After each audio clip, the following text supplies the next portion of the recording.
A tweet from someone these days can immediately let you know what the person is doing, who they are with, and where they are. We have seen for ourselves the benefits of the internet. In which era was it possible to video call someone in another country, or to go shopping without actually having to leave your bedroom? Most people only know the good side of the web.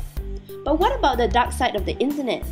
The internet contains some of our most personal and private information. I'm not just talking about strangers being able to dig up information about your past relationships, but the fact that every action that you do, whether it's buying a voucher online, Google searching something, or watching a YouTube video, all these actions leave a trail on the internet. How do they track your moves online? Each computer that connects to the internet has a unique address, known as an IP address. Search engines have the ability to record your IP address, the search terms, the time of your search, and all other information. Also, cookies or HTTP cookies are small pieces of data from a website. This data is stored in your web browser while you are browsing a website.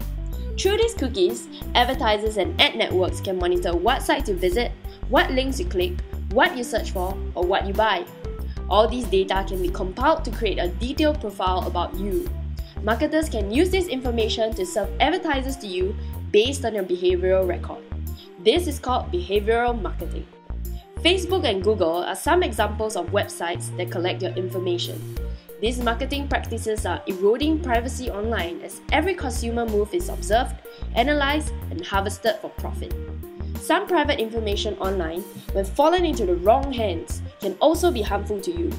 Remember Congressman Anthony Weiner, whose racy photos of himself surfaced on the internet? The congressman accidentally tweeted the racy photo of himself and was forced to resign. Former Disney star Miley Cyrus also had racy photos of herself circulated online after her email was hacked. Even big companies suffer from hacking attacks too. In 2011, Sony was hacked and over 1 million of its users' personal information such as their passwords and home addresses were compromised. In 2012, millions of LinkedIn passwords were uploaded online by a hacker. Employees are also increasingly known to do background checks to screen information about prospective employees. Whatever you post online stays online forever. So what does that mean for internet users? Basically, all consumer and non-consumer activities can be monitored and tracked. The more time you spend online, the more your online privacy is at risk. Freaking out now? It might be difficult to secure a high level of online privacy, especially when almost everything can be done online. But that doesn't mean you have to delete your Facebook account or stay offline forever.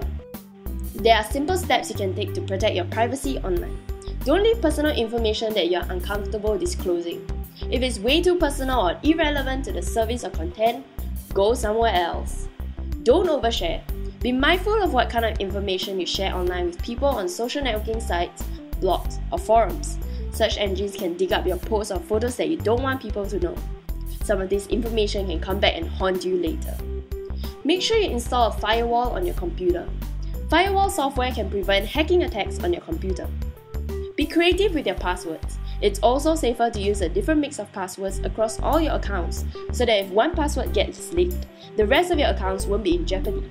HowSecureIsMyPassword.net is a website that tells you how secure your password is so that you can improve it. Clear your cookies frequently. The more cookies you accumulate means the more information of yours is being stored, so clear it to get a fresh start. You can also go a step further and block your cookies from third parties and advertisers.